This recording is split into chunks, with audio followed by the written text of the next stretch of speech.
Hey guys, welcome back to the Master's Tale Variety Hour. This is John. And I'm Fisher. Yeah, and today what we're going to be talking about are classic monsters and where they might have gone in popular culture. So this was something that was brought to my attention as we were looking at the superhero subject, and I said, "Huh, Hulk was based off Frankenstein.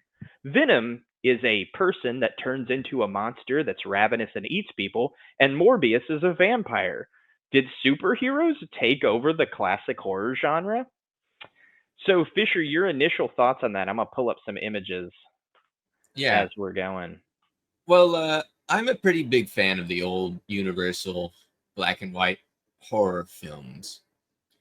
And some of them, specifically with The Invisible Man, some of them aren't really all that scary when you come down to it. They're just a person with a power that is, I would say, societally scary. Like an invisible guy can get away with a lot or can do a lot of things that a normal person can't.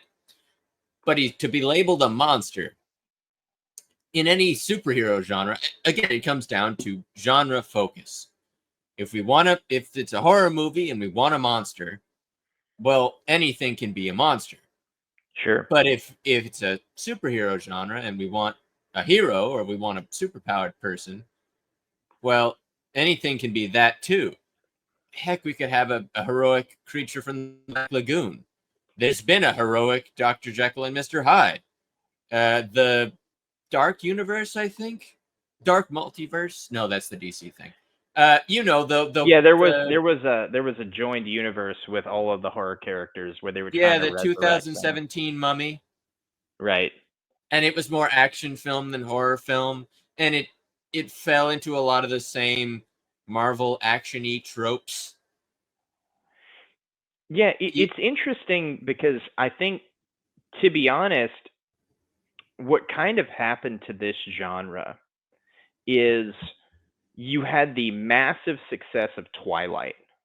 And I know Right. that we kind of joke about that cuz it's like a meme, but it's like werewolves and vampires were kind of made like female like love interest icons. I think in a way that maybe Dracula had some of that, right? Like Dracula was kind of like had a way with the ladies, but werewolves never were like, "Oh man, they're so attractive," you know.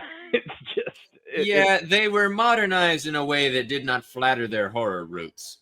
right. And so I think the reason why you didn't see those movies uh, as successfully is that I think part of it is that they're memes, they're jokes. It's like, oh, vampires sparkle, and they're pretty boys, and you know, Well, they've got quite a few other issues. Excuse me. But the major thing behind like I said earlier, it's the genre. It's a romance film. And yes, there are some horror elements in Twilight, but they are unintentional. I have seen bits and pieces of Twilight. There is some uh, horrific scenes in Twilight, but none of it comes at the behest of the actual monsters. Like the scene I'm specifically talking about is spoiler for a movie that most people will not see. Uh, the main protagonist, Bella, has her baby removed from her by the vampires, and they get kind of ravenous over all the blood, and she like dies on the operating table, and that's why they bring her back as a vampire. And it's like, huh, that's horrifying. But that's the only time the vampires are shown to be vampires. Otherwise, they're idealistic lovers, or well, they're the prim what and was proper interesting to Game of me Thrones. But yeah. was that because vampires were so removed from their roots, nobody made the joke that Robert Pattinson went from playing a Batman to playing a Batman. Like, because there was no the bat motif didn't exist with Yeah. these vampires in the same way that it would in a classic way. So no, like it was funny because people were like, he's so miscast, and I was kind of like, well, in a kind of memey way, it's like perfect, you know? Yeah. Like, Batman is often, if we're talking about how superheroes have accidentally or maybe even purposefully, taken away a lot of the genre tropes, Batman is often misconstrued as a vampire. Even in one of my very favorite DC films, Gods and Monsters, Mm, it's an AU in which the three main characters, Batman, Superman, Wonder Woman, have completely different origins. This Batman is Kirk Langstrom, aka Man Bat, but he's a sure. legitimate Batman. Yeah, yeah, Like, yeah, yeah. he's a Batman who is a vampire, and he like requires blood to continue living. But he's a really intelligent guy. I love his character. But when you look at some of the icons of horror, Invisible Man, the werewolf, Dracula, Frankenstein, they're just, they take a lot from some earlier established works. Sure. Have you ever Like heard of Mary Bluebeard? Shelley's. I'm Yeah, sorry, what? Mary Shelley's. Have you ever heard of Bluebeard? Yeah, I've heard of him. Yeah, Bluebeard is the I forget how many wives, but it's he kept taking a wife and he killed that wife, and he kept taking a wife and he killed that wife, and he kept taking a wife and he killed that wife horrifically. I do recall until the last one, where I think the last one manages to get away. It's been a hot minute since I've read Bluebeard, Sure. but the whole reason, it's just a guy. It's just a dude. He doesn't have any supernatural powers, as far as I recall. He doesn't have any kind of anything. He's just a guy. And he's just a monster. Like, he's a legitimate monster. The point of what a lot of superhero films play around with. I'll give you a very strange example. Have you heard of the new film coming out? Which film? What film are you saying? Craven the Hunter. Yes, I don't know why they're making that, to be honest, but okay. but he's based on a classic character, Quartermain. Yeah, Yeah. yeah. He's like, they're playing into the horror tropes better than most horror movies are these days, and that's kind of sad. Well, so it's interesting. So like taking that character, Quartermain, okay, a guy that hunts intelligent prey, um, and wants to release somebody out onto an island to hunt him, right? So you have Quartermain, and then you have the movie like The Predator when everything was going sci-fi, and that's that character. And now Yeah, you have Craven, who's this comic character that wants to hunt the deadliest game, right? And that's a really common trope, right? You have like Samurai Jack has bad guys that are like that type of thing. You have a ton of reimaginings of these characters. And even Craven, like if you're looking at Craven from the Spectacular Spider-Man, he's a big lion dude. Like he yeah. He literally didn't gets start out that superpowers. way because he lost versus Right. Spider. Like, he got humiliated by Spider-Man. He's like, well, I don't want to do that again.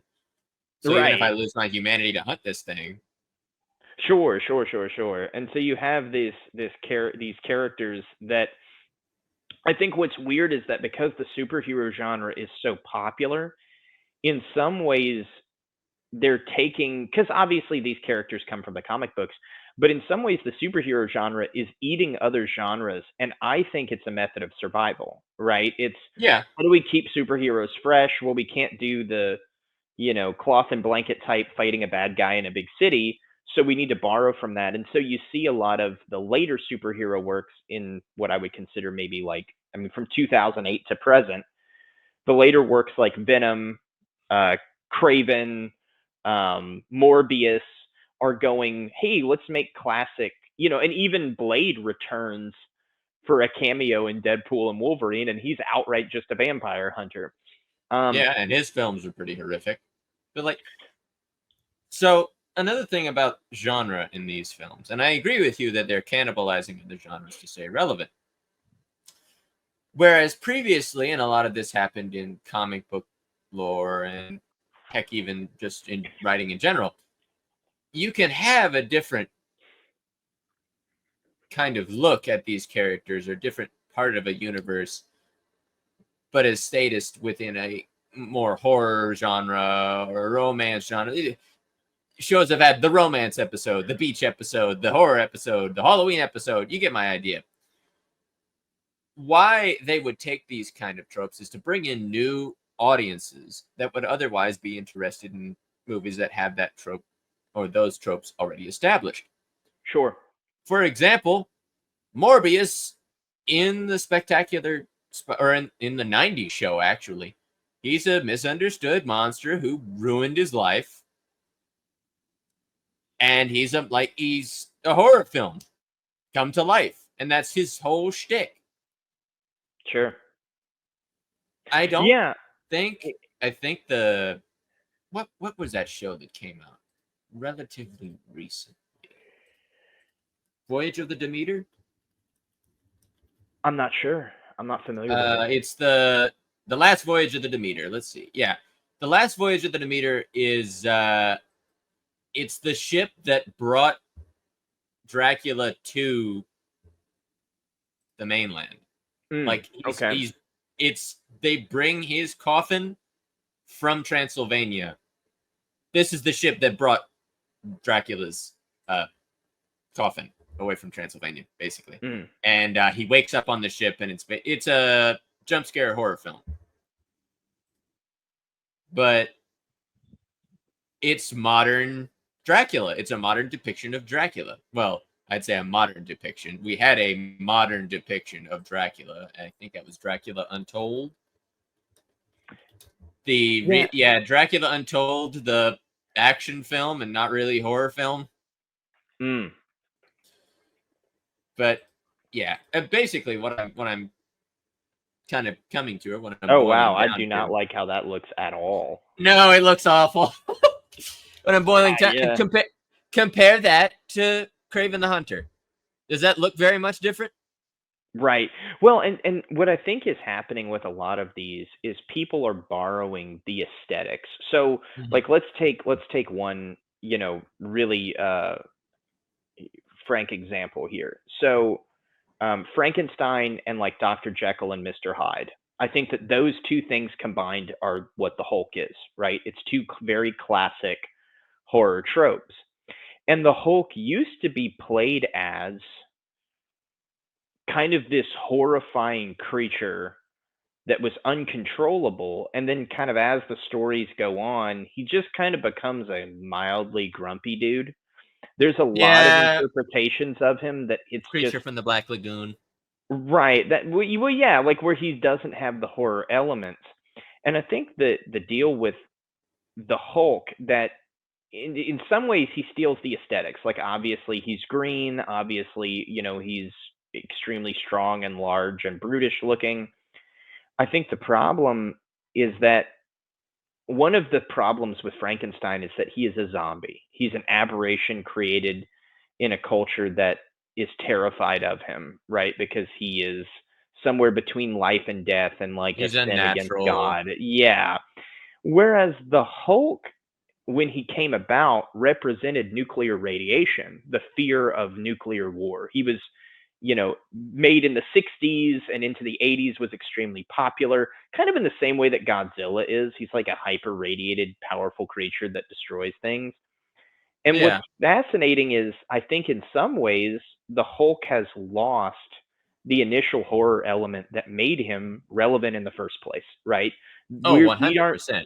Yeah, we don't fear nuclear annihilation in the same way. And so if you but we don't. Right. Like the fact that it's never brought up that he's radiated, it's like kind of weird. Like, they just kind of use gamma radiation as is what it is. It's a magic power source. It's a magic power source. It's the same energy. If you told me that somebody was radiated enough that their body would transform, I would not be within 10 miles of that dude.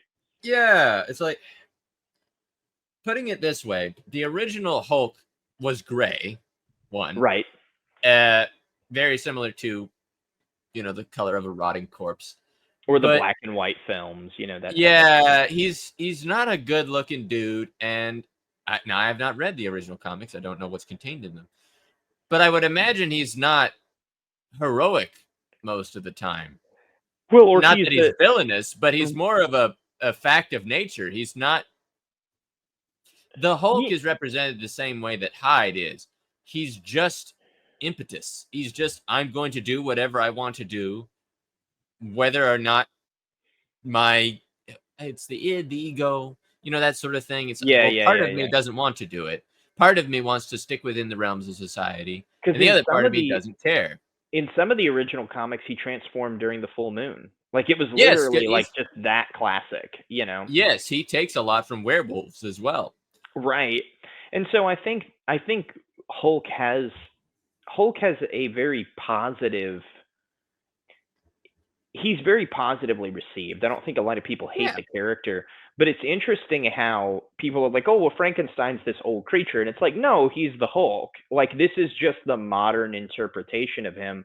And I think in some ways too, you had kind of the Judeo-Christian values that were kind of saying, well, the dead should be buried and they shouldn't be brought back, and so, you know, and I think that that's kind of faded with society, right? It used to be like experiment bad, which is kind of fascinating when you look at how Stan Lee, like, gamma radiation accident gives this guy superpowers and curses him, or Morbius is cursed by science, or all of Spider-Man's villains are falling into some random science Yeah. container and just being horribly maimed. And it's Or they were fascinating. scientists themselves playing with things they shouldn't, which again plays into the humans shouldn't play God, which is present in Frankenstein. What's interesting though is I actually think a closer character to Frankenstein is Ultron. I think Ultron is a Mm. much better modern depiction of him. And I And you think mean the that monster, not yeah. Ultron, the bad No, guy. I'm saying Frankenstein, the Yeah, monster, not Frankenstein the monster, right? Because Frankenstein's because yeah. we're not afraid of zombies, we're afraid of AI. We made this unnatural thing. It assimilates humanity, and it's terrifying. And but because it's funny because we think about Frankenstein as being gone or being like a meme or a joke or like something from Hotel Transylvania, but Marvel's adapted this character twice. Like this is just Yeah. straight up an adaptation of Frankenstein. Oh yeah, Um, he's got the same kind of origin. Really intelligent person plays with something they shouldn't. Something arrives that they don't want because they played around with something they shouldn't. That's how it goes. There's a well, million and one characters that are based around the same trope. And the all of other it, go ahead, go a ahead. lot of it, it's funny. I'm sure that Mary Shelley was not the very first person to come up with this trope either. No. But It she like is the Golem very was well like known. one of the older Oh, tropes. Yeah, yeah. yeah, yeah. This idea. I've created something because I was playing around with forces that I shouldn't. The moral of the story is don't play God. Well, and what's interesting too is that like the Golem is adapted as like a defender, right? And Mhm. in Frankenstein, it's not Frankenstein, it's Frankenstein's monster. Everybody's going to be like Yeah. that in the comments. It's the Frankenstein's a doctor. I know it, but it's shorthand. He's But Frank anyway, Jr., basically. right. So what's interesting about his story is that society can never accept him, and he's a loner, and it has like a really sad ending. Whereas, like, whenever you look at the way that Marvel adapts these things, Ultron shows up and he's kind of in the movies, right? And I've seen depictions of Ultron that are really good, where he's just deadpanned, horrifying, calculated logic.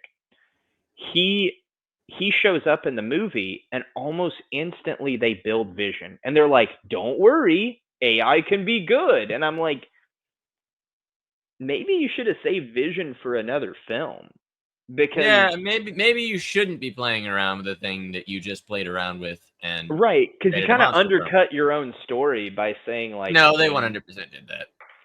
right, The issue I have with that film specifically is that they played the trailer like a horror trailer. right, right, with The the whole strings no on strings me and on yeah, yeah, me yeah, with the yeah, dead yeah. puppet thing. And it's like, that's cool. Doesn't play around with that very much. It's No. like it's a cool intro and that's just about it. And they Okay, just kind of go on. so we touched on Frankenstein a little bit, and I do think that Ultron is a really cool modern Frankenstein. What about Dracula? So breaking him down to his essential elements, because obviously you have Dracula in a lot of stuff, but like, what is the definitive kind of modern Dracula? Have you seen this film, by the way? Yes, I liked it a It's lot. it's it's it's very good. It's very good, and everyone memed it to hell when it came out. It's like, oh, it's Batman versus Dracula. No, it's actually good. But Well, it's interesting because Dracula shows up and he's like, "Oh, somebody's carrying on my work because yeah, it's like I'm this. the Batman." And it's like, This is and my that shtick. right, and it's fascinating because it really is. There's really some cool. There's just a lot of cool stuff, man. This show's so underrated. Like, Oh yeah, 100%.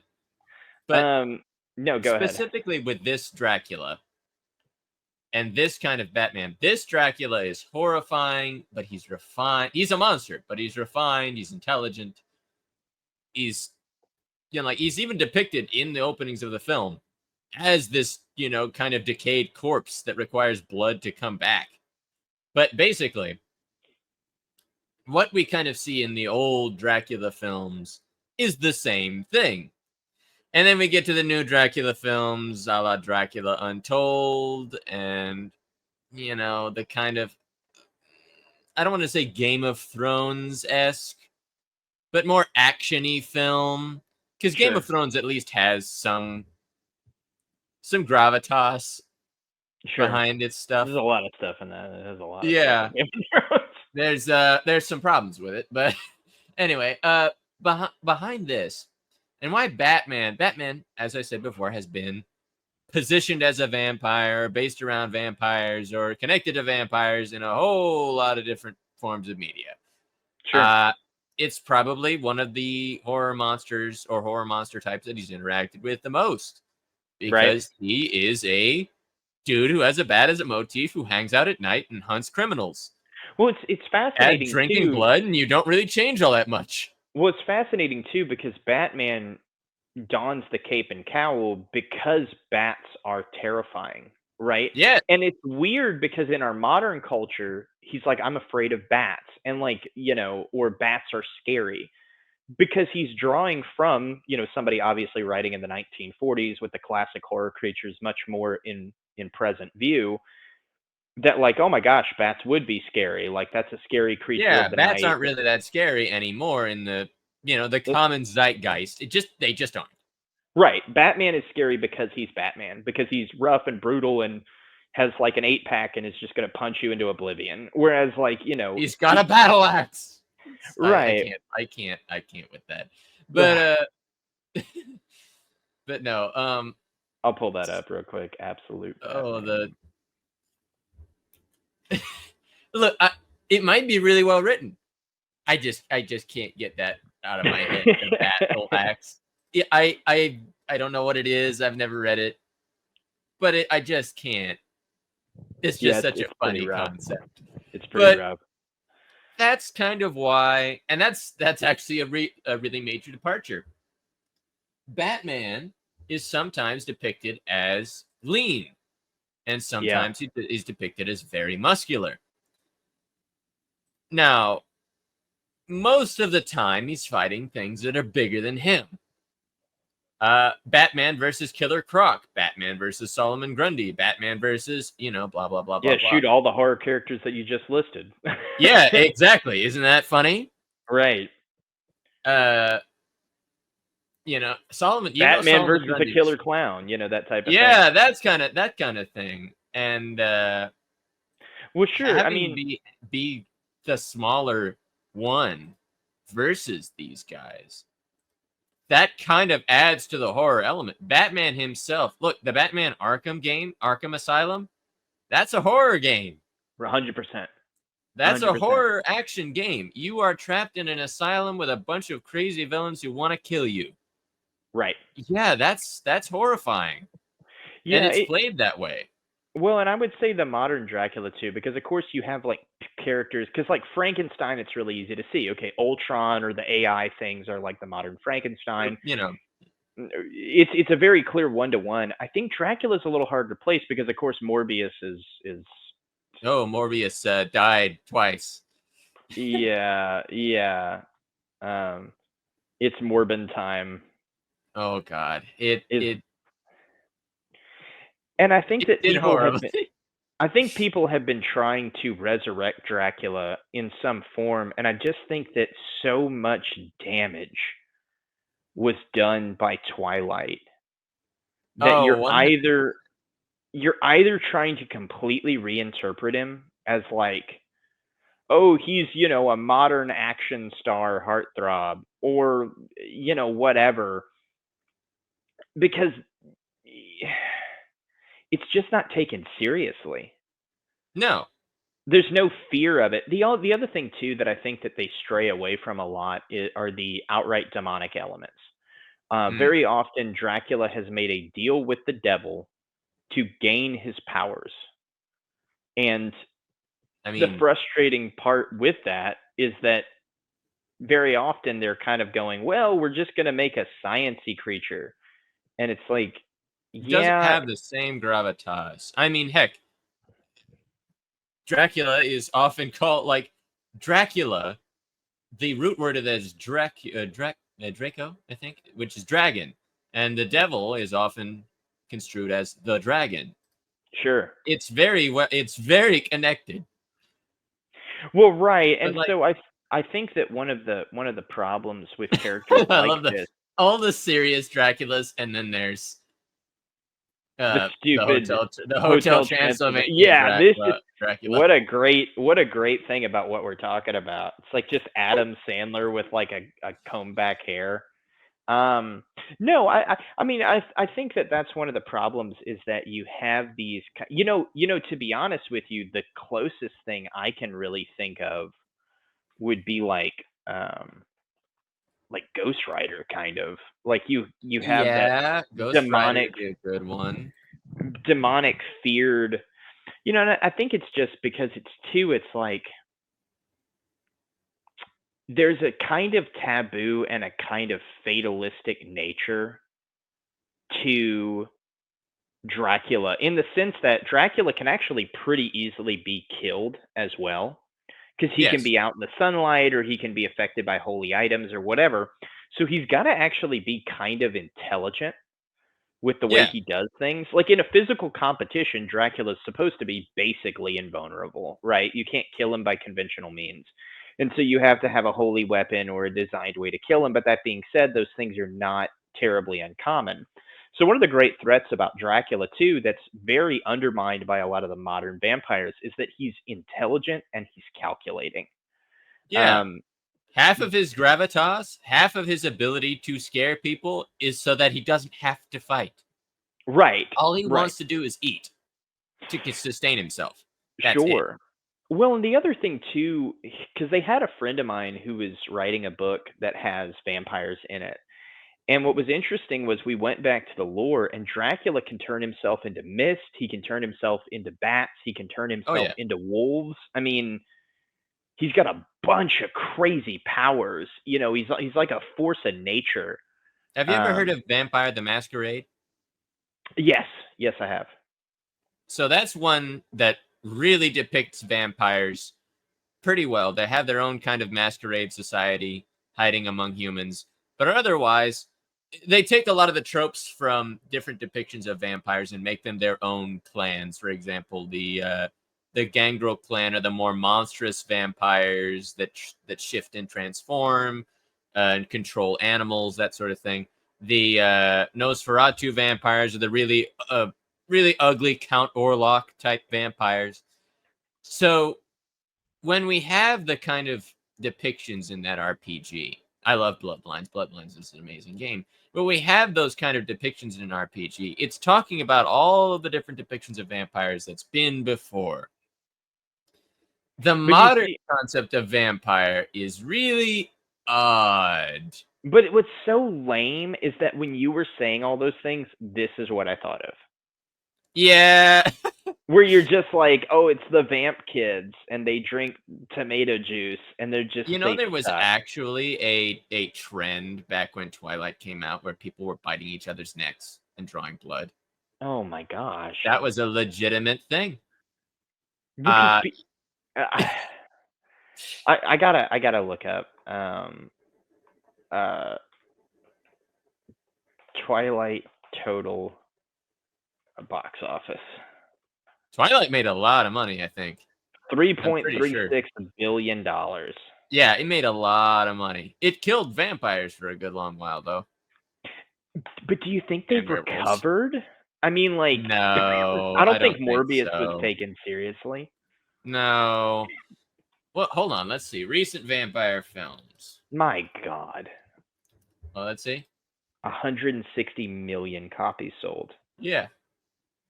All right. These. Thank you, Google.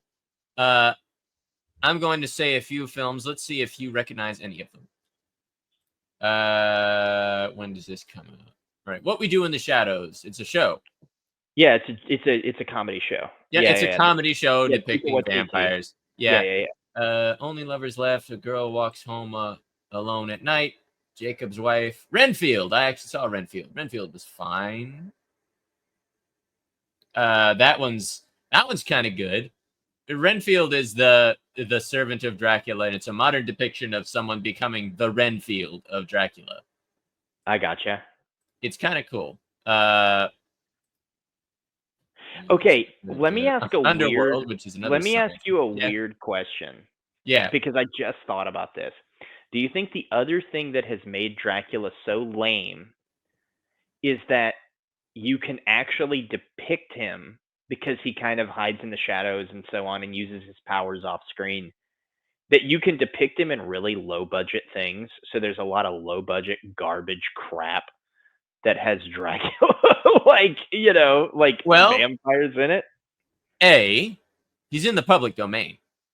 Right. So he can be put in literally everything. Whether it makes sense or not, that's just how it is. The point of the original Bram Stoker's Dracula, or like any depictions of the original black and white Dracula, those were low budget films to start with. Like, they didn't have a lot of budget back then, so they had a lot of camera tricks. For ratings for The Creature of the Black Lagoon, they had more camera tricks of like a shoe floating by, or to depict, oh, someone didn't make it back type thing. It wasn't, I'm going to show all the blood and the gore. Blood and gore is all fine and good when depicted in a film, but not when it's overdone to the point where it's no longer scary. It's kind of like humorized, Right, to put it in a weird way. It's taken lightly because it looks silly. Underworld's more science-y. Yeah. Vampires. Oh boy, that one. Don't know that one.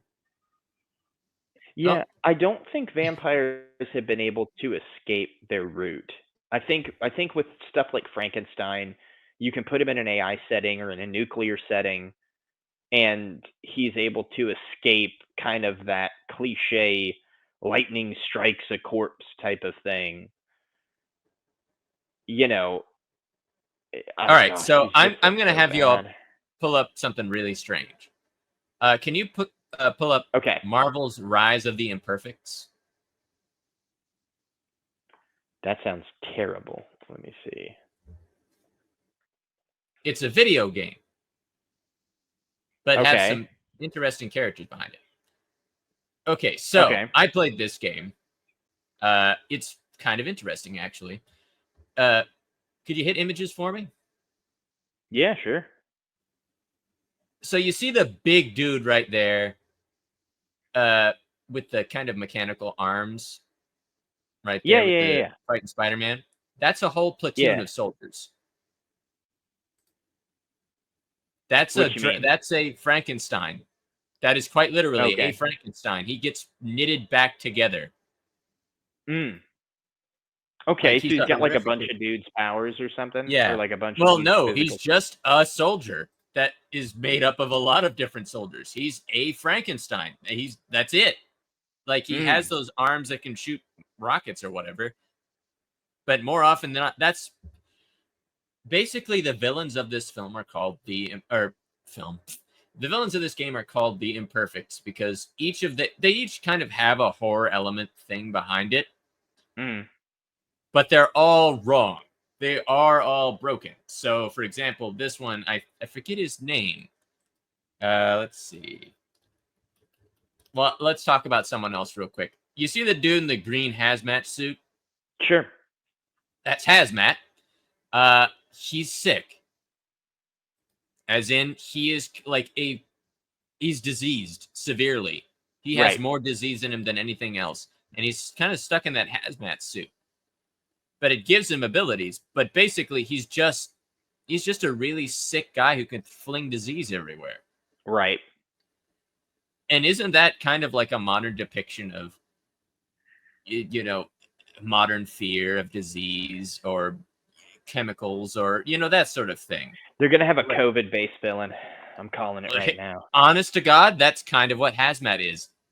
Which okay, so speaking of classic horror creatures, though, because I like everything that we're talking about here, and I don't think that Dracula has a good one-to-one analogy.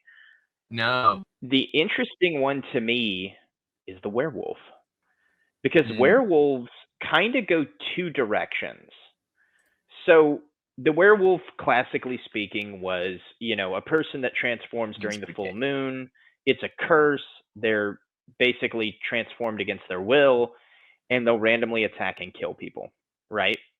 Um, I love the this, Skyrim werewolf is the first image. oh gosh, and so what's fascinating about this is I think that the werewolf kind of goes two directions, right? You have one which is the crazed beastly thing, and so that transforms into things like the Hulk, you know, um, like any sort of mad beast, right? And then you have the other direction, which is the beastly person. They're still in control, but they're more giving themselves over to their more beastly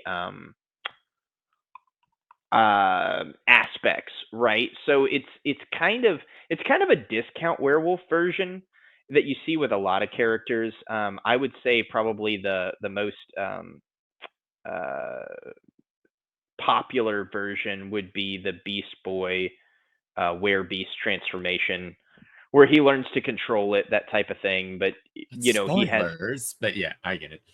Oh Like, yeah, right. spoilers for a Um, show that old. right, yeah, for a show from like 2006 or All right, something. well, I'll give you a really good example of how werewolves are still in. I think they've recovered. Yes. Look up Wolfman, 2025 film. It's an R-rated film. From the It's future. Yeah, it hasn't come out From yet. That image. It's a dude gets trapped in a house with his family, but he got bitten. Like, there's a werewolf outside, but he's bitten. And so he Right, constantly has to fight not only the thing outside, but the thing inside. right, And it's like, that's cool. Werewolves managed to survive from Twilight. Vampires, I think, took a major hit. right, right. And I think that you have a lot of modern interpretations of the werewolf that have been able to escape it.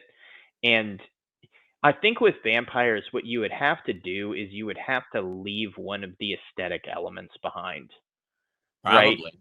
And Like, you could definitely do it again, but everyone will be thinking of Twilight, unfortunately, because Twilight just managed to touch that many people. well, I'm talking about a reimagining that uses the same tropes, right? So Yeah, you have a yeah. creature that's powered by the devil or evil that transforms, that's wily and dangerous, that type of thing. Um, that's able to like seduce and control women. I mean, there's a lot of factors behind this creature that don't have to be he's a bad guy that drinks blood, that type of thing. All right, well, Um, let me ask you something odd. Do sure. you think that the scary depictions of vampires, well, not vampires specifically, but Dracula himself, do you think Dracula being scary in his depictions, that's gone? Do you think there will never be another kind of perfectly that's gone from the modern lexicon? Dracula is Yeah, I known I as a don't think legendary horror after. film, a legendary horror monster, but he's not scary anymore. Yeah, no, I don't think he is. I don't think he is. Like the Cyclops was a horror creature, and I don't think it's scary anymore. I mean, there's It's a horror. dude with one eye. Oh my Right. gosh. It's Yeah, like, no. It makes me think okay. of the world's tallest midget. It's just like, Yeah, it's like, okay. right. Okay. That's okay. He's like a That's regular dude. interesting. Like, Right. You know. and it's kind of funny what monsters have come from RPGs to enter the modern establishment of horror. For example, Stranger Things and the Mind Flayer. Sure. Well, okay. Let me. This would be a great analogous example. I don't think that ninjas have ever recovered. Oh no, Not ninjas are dead. not from Naruto, but just like Oh, if you see like because Naruto kind of like respects it a little bit, and then just kind of they become like hand sign wizards. But like if you look at of course, um, if I type in ninjas, right, and you see a bunch of ninjas show up, ninjas are the most disposable garbage of yep. fighters ever. Like I remember I was watching Bleach, and it was like the battle between oh gosh, what's the cat lady's name? I can't think of her off the top of my head. You can hear millions of anime fans Yeah, they're crying like, out. "Wah, They're like, you why do fool!" you not remember that name? I've never seen Bleach, so I don't know. Right. It was Yoraichi. Okay. Soifon versus Yoraichi. And what was interesting in that fight is they are the leaders of the stealth force or the punishment force, right? And so they're doing their battles and all kinds of stuff and whatever. And what's interesting is the stealth force is a group of ninjas, and Yoraichi was the old leader of them, and Soifon is the new leader, and they're having to battle it out. And what's interesting is that Yoraichi, so Soifon shows up with 100 ninjas around Yoraichi. She defeats them all in like 6 seconds to show how powerful she is. And then Soifon and Yoraichi battle. And I'm like, man, y'all are leaders of the worst There. force ever. Yeah. So You guys suck. here's the major thing with ninjas. Ninjas are horrific on this. They were real. They were very real assassins. Very real Sure. assassins who very rarely killed people.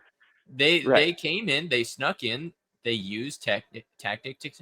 Yeah, I bit my tongue. Tactics and techniques that normal people didn't typically use Yeah, to they were sneak into mercenaries. places. Yeah, they were mercenaries. They killed people. Sure. Uh, you might wake up dead, you know, to make the joke. But basically, why a lot of these ninjas fail to be scary is that the whole point of ninjas being scary is that you don't see them. Right. Whenever And you so when a have bunch of them be, ninjas show up, it's like, man, they've already um, failed as ninjas. yeah, no, that's exactly right, and that's why Naruto often kind of has that same kind of failed trope, like you said, hand sign wizards. But He's in an orange jumpsuit. yeah, a lot of people have complained about that one, but Sure. I would say more like along the lines of the Anbu soldiers, just being, well, they're the elite of the village. More of those die than anyone else in the entire show. Right. Oh my gosh, I don't know what that is. Ambu Ninja. There we go. That's thrown me Yeah, for a little bit. It's these, like a respirator. Anbu. That's what it is. I misspelled it. yeah, Yeah, these guys, they these are dudes get just, like just fodderized. They're just so yeah. terrible. Look, you can even see that people have made videos about this. Like, that's just bad. And in any other show, they would be actually really competent people. And in lore, they're super competent. They're the special forces of ninja. Every character, look, Kakashi's from Anbu. All these characters are from Anbu, and they're like, you know what? We're just gonna have them die all the time. Why not? Yeah, they just suck. And it's like the only Ambu that are good leave the Ambu. Yeah, and that's kind of the sad part. They're used as metrics. If a big villain can kill some Anbu, then clearly it's up to the main characters to do anything. Even if the main characters are 100% not Anbu trained, and not actually all that competent, that sort of thing. But enough about Naruto. Yeah, so what's Back to another the, great yeah, like modern werewolf too to think about is Bane. Right? yeah. Bane's Bane's a a good really one. nice and that has none of the trappings of being a werewolf other than he has a beastly form that he can take on that makes him physically unstoppable and mentally unhinged, right? Like Yeah. there you go. I mean, Hulk's the same way. They have a bunch of these characters, and it what's wild about it is that like you can look at that and I could go, yeah, that's a modern werewolf, and you go, yeah, I get it, but like there's no like teeth or fur or anything like that. And I think that's what Dracula is going to have to escape is just he's tied to kind of a frilly Eastern European nobility. Like that's the other thing. Is it Yeah. kind of looks like, A werewolf can be anything, but a vampire. Well, Vampire the he's like Masquerade kind kind of of a get away with that, but like like Dracula himself is often depicted as, frilly skirt or frilly ascot, well spoken there you go. Transylvanian, that kind of thing. He's Maximilian Pegasus. Yeah, he's kind of like that. He's kind of the I'm like I don't think I've actually. Oh, it's Yu-Gi-Oh. But Yeah. He's just a so frilly fop, and you're just like, oh gosh. so the origin behind Dracula as a character was, of course, the original real person, Vlad the Impaler. Uh, not a good dude. Who was like terrifying. Like, Apparently, he was good for Transylvania, just not Transylvania's enemies, which is right. kind of a fun concept. But when you look at how horrific this real person was. Oh, hey, that's a good depiction of Dracula, the modern Castlevania stuff. Yeah, the Netflix Dracula's alright. He's alright. I mean, they But like, still get into the frilly frou-frou vampire garbage where they're which like isn't kind of wrong or a bad thing, but if you want to establish like the modern look. generations are now like definitely afraid of the concept of Dracula again, because look, Dracula is no longer a scary concept. He's really Yeah. not. Yeah, because And that's sad. even in this, he's oh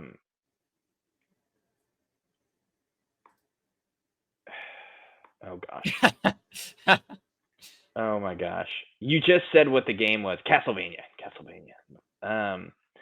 Yeah, like okay, one, I'm going to be honest, this dude has he's spent all his millenniums getting starched for his collar.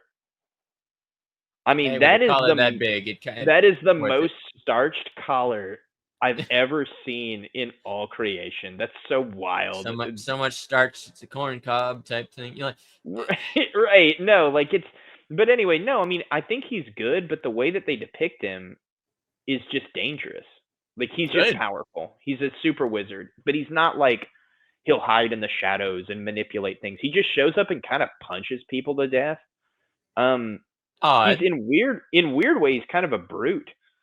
Um Well, that's actually something that they play around with in a lot of fictions. That the kind of refined brute. The kind of yeah. I'm a monster. I can speak with you amiably, but I'm also going to kick your crap in. Like I'm. Well, When it comes down to it, it's the I think Wilson the main fist. problem too with this interpretation of Dracula is they No, made Christianity and the faith have like nothing to do with him. And like I which is even odd remember because it's Castlevania and right, Christianity like and faith kind of matters it a was lot. such a modernist like post-enlightenment garbage. It was like, dude, like I remember when they were trying to explain why he has a cross-shaped throwing blade, and he said, "Well, vampires have difficulty looking at crosshairs because it messes up their depth perception.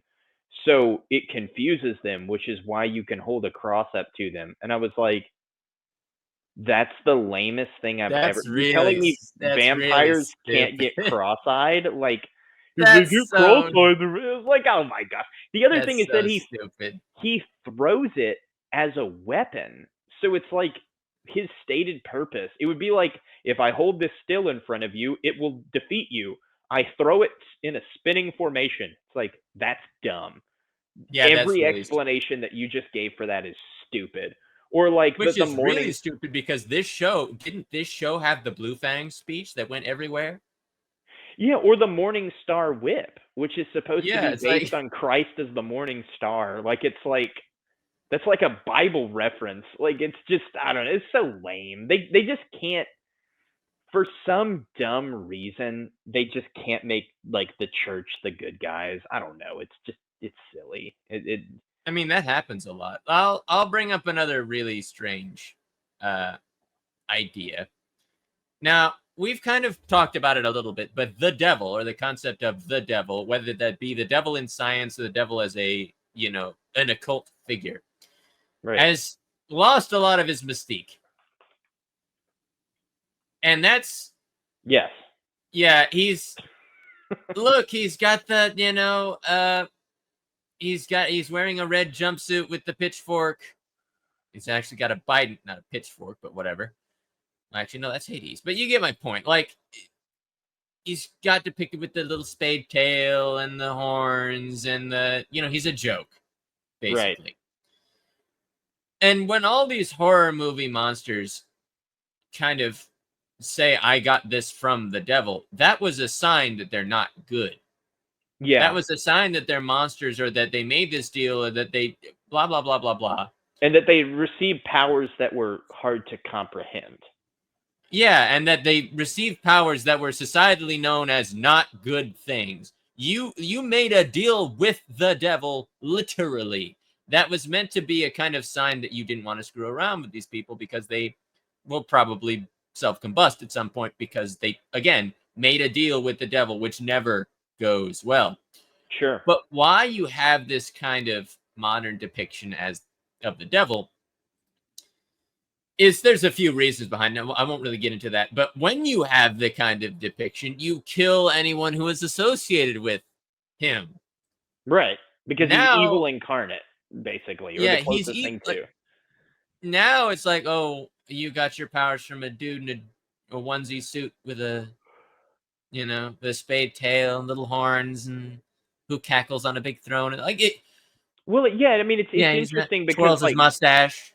Ghost Rider was one of the last, I would say, even like decent depictions where it was like, oh, he's gonna save your dad's life from illness, and then your dad dies in an accident the following day, and it's like, oh, this is like scary now, like this. You made a deal with the devil. What did you expect? Right? Yeah, this is a duplicitous and terrible, monster of a creature, that wishes nothing but your ultimate demise.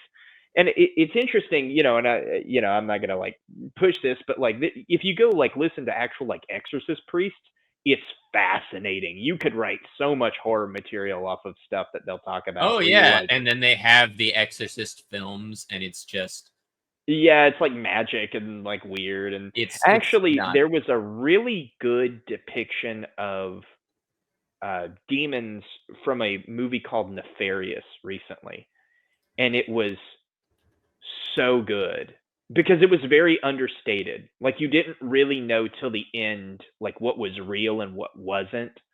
It very played with like, is he possessed? Is he crazy? Is he evil? Like what is it? That type of thing. And I think that's where these characters, I think that's why Dracula, in some ways, because he's overexposed, right? Everybody gets what a vampire is, so he's not lurking in the shadows. Yeah, but everyone knows, grab a steak, grab a blah, blah, blah. Which, okay, as comedy, this trope has been used a whole lot. Like, kind of lampshaded. But who doesn't get killed by a stake through the heart? Yeah, right. Yeah, Dracula just... Look at how it's supposed to... it's not even supposed to kill him, really. It's supposed to... like, incapacitate him. Like, because you have to, paralyze him. Because they chop his head off, put garlic in the wound, stab him through the heart, put him in the sun. People don't understand that in the Dracula, like at least in the play version of Dracula that I saw, like the classic, play adaptation, they do everything to him to kill him. Yeah, this is not, well, he's weak to all of these things. He has a weakness. No. He is weak to all of these things happening to him at once. Right, yeah. And if he's in the middle of the night, like I loved in Van Helsing where he pulls up the cross, the silver cross, and Dracula grabs it, and the cross turns to fire, and it visibly hurts Dracula. And he's like, you think you could stop me with that? And it was like, oh, wow. Like, not, because it wasn't like, crosses don't work, they're cross-eyed, and so, it was like, no, holy things hurt him, but not enough to kill him, right? Yeah. And it's like, so you gotta do some dumb stuff with friars having, like, scientific sunlight grenades. That's a wild movie. So back to the horror elements of why these kind of creatures have lost their horror. or lost what made them scary within the And modern they're consciousness. overexposed. It's why you They're have to reimagine them. overexposed. They don't have to hide anymore, and when they are hiding, they come off as kind of campy. Right. But then you have, modern villains, horror villains that have to be scary. Like, let's see. I'll bring up a really interesting one. Jack Horner, Big Jack Horner from the Last Wish movie. He is not a horror character. He is a horrific person. He is like a legitimately horrifying person. He kills a lot of people in the film. He's just an awful person. But and a lot of people praised him for just being a bad guy. Like, Sure. he doesn't have some kind of ridiculous, long-winded backstory. He's a selfish, self-centered man-child. Yeah, he's a jerk. He's a murderous jerk. And that's interesting to watch because he so well plays against the foil of the heroes. Now, why I bring up Jack Horner, you might be like, well, this isn't quite a horror film. But when you think about this character, he is just a monster. Whenever you give Dracula sympathy, you undercut his character a lot of the times because they'll make him, well, he's not really a monster. He's misunderstood. The misunderstood monster can be played well, but it's way easier to have a Jack Horner where, nope, the guy's just a monster. You don't want to talk to him. You don't want to deal with him. You shouldn't deal with him because it's a bad idea. Sure. You know what I mean? Like, oh, absolutely. Whenever you have, yeah, go on. No, there's no, continue. I'm just pulling up a character. Like, whenever you have the kind of vampires aren't really vampires, or werewolves aren't really werewolves, that's fine. Werewolves are a little different. I'll bring up Lupin from Harry Potter.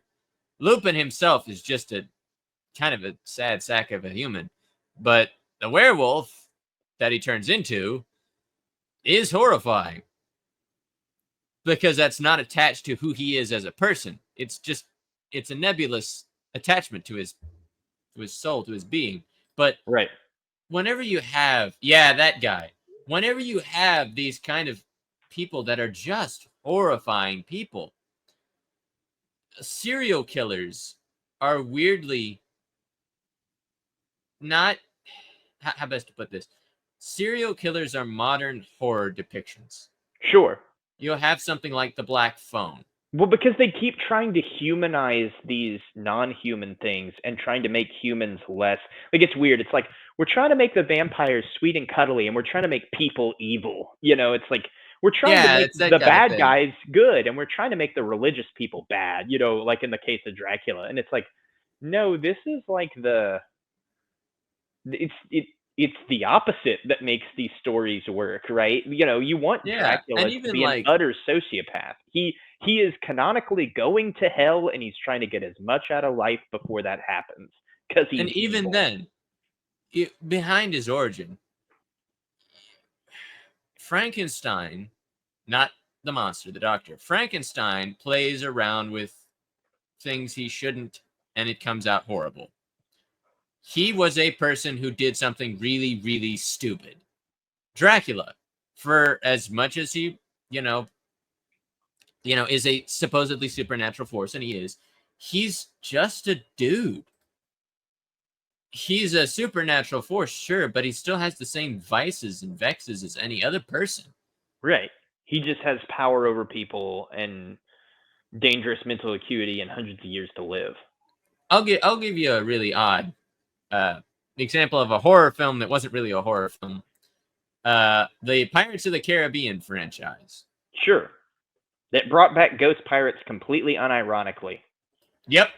They are still depicted as really horrifying. They are scary. And that's good.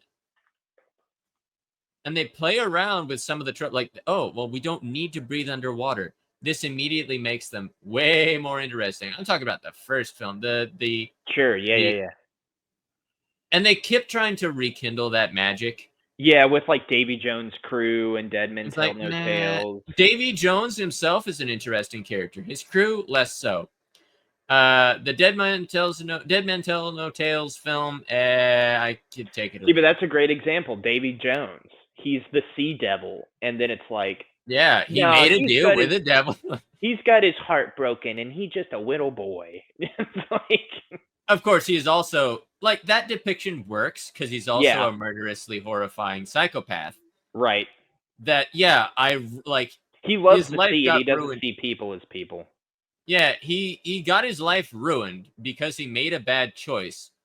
But now he's like he doesn't have to be a monster.